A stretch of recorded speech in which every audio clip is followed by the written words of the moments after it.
Donald Trump's already been in office for 7 days now, and he's been pretty busy. He's been signing executive orders pretty much every single day at this point. He's doing a lot. He's doing a lot. So there's some that really stuck out to us, and we just want to talk about a few of those. And Jay, so he signed an executive order pretty much banning DEI hiring, DEI hires, and pretty much all of the content surrounding this whole DEI thing. Um, Me personally, it didn't really affect me because in my mind, I was always a merit based individual anyway. So I didn't want anything to kind of, victimize myself into thinking that I'm used for only the way I look or the way I talk or whatever. So I always had that merit based mindset. Jay, what do you think? Like, what's your whole, opinion on this DEI workplace stuff being thrown out? I think that that's a good perspective to have, and a lot of people will take that perspective. But I think that this is scary for some of those federal employees that this will directly affect them. They're worried about what could happen, and I'm from the corporate background, and I did hiring for a major movie theater chain for, before COVID and through COVID.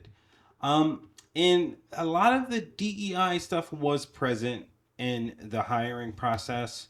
I would always have, regional managers or marketing managers always come to talk to me about the hiring process and the strict rules on the hiring process. So that's kind of my background on it. And seeing the DEI stuff firsthand kind of gave me that wherewithal of, just choosing people based off of their merits was like, again, it was huge for me. So that's kind of my background. But what do you think? Like, who do you think will be affected the most by this? I think communities like the Asian communities, the Black Yeah. communities, they're worried about what could happen. They're worried about this taking years of progress away. Now, when you say progress, what do you mean by progress? What's this progress mean? In line or comparative to merit based. Like, what do you mean progress within the DEI Progress in the space? workplace, like rights that they've fought to get, that people that have come before us that have fought to get them where they are now. And they are worried about that being taken out of the workplace. Hmm. So, do you think that just because the DEI rhetoric has been taken out of the federal workplaces, just keep in mind this is for federal workplaces. Right. So we're not talking just, the corporate manager at a burger joint. We're not talking about that. We're talking about federal employees. Now, to remove all of that from the workplace, do you think, those managers in the federal world, do you think they'll just, it'll be a wild, wild west of just treating people different? Or do you think it'll still be accustomed to, No, I definitely respecting don't people? think that this is going to be a whole wild, wild west and people are Yeah, going to go yeah. crazy and it's going to be the purge out here to Yeah, that makes attack, sense. certain communities. No, I don't think that. No, I don't think it's going to be the wild, wild west out here. Like, I don't think that companies Yeah, are out here to get us. I don't think yeah. that the federal employees, I don't think that they're going to be out here attacking certain communities. But I do think that their feelings behind it is valid. I do think that the worries, I understand it. Yeah, No, it doesn't affect me personally, but I do understand it. for us, okay, we're, what's called heterosexual, we're straight, Right. male, female. But for the people out there that, used to be called transgender or, you know, those pronouns, what do you think they're going through? Because for us, like you just said, it's not something that really will affect us in the future immediately. Mm-hmm. But for the transgender community, this stuff might affect them. What do you think? Yeah, I mean, I do think that it's going to affect them. I'm not a part of that community, so unfortunately, I can't relate. But I do think that, Yeah. these things are being put in place and they're going to affect them and that they have to, you know, get comfortable with the new normal and whatever that's going to look like. Trump also ordered federal employees back to work 5 days a week.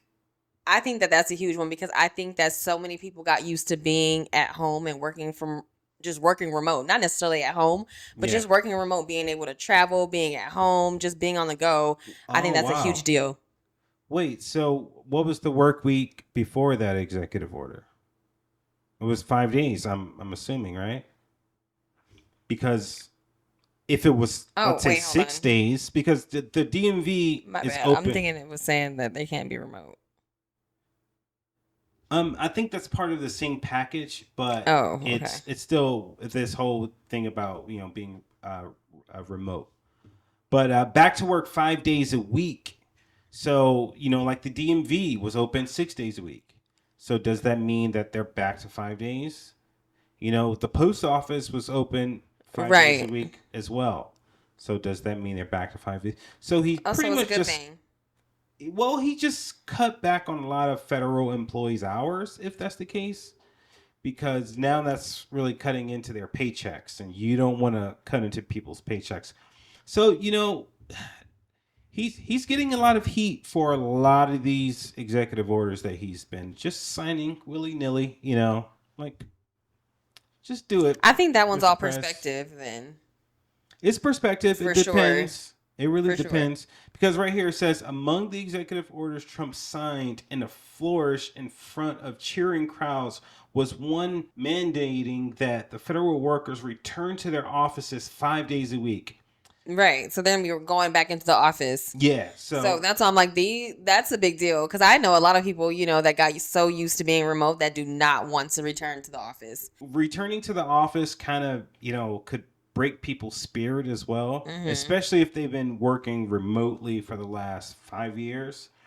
Now all of a sudden we're bringing them back into the office kind of like all of a sudden. Mm-hmm. Well, to be honest, a lot of those people probably seen it coming because Trump's Yeah, been I'm pretty talking about sure this for years they've at been this dreading point. going back into the office. They've just been waiting for Yeah. the word.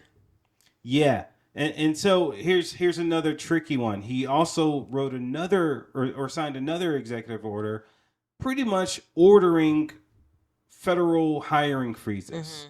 So a widespread federal hiring sprees across his entire federal government. So no more hiring. So these people that are ordered back to work, they pretty much have no choice because They're not hiring they're anybody. not hiring anybody after that. Yeah. So they're pretty much stuck, within that realm, and it's pretty tough what they're going through.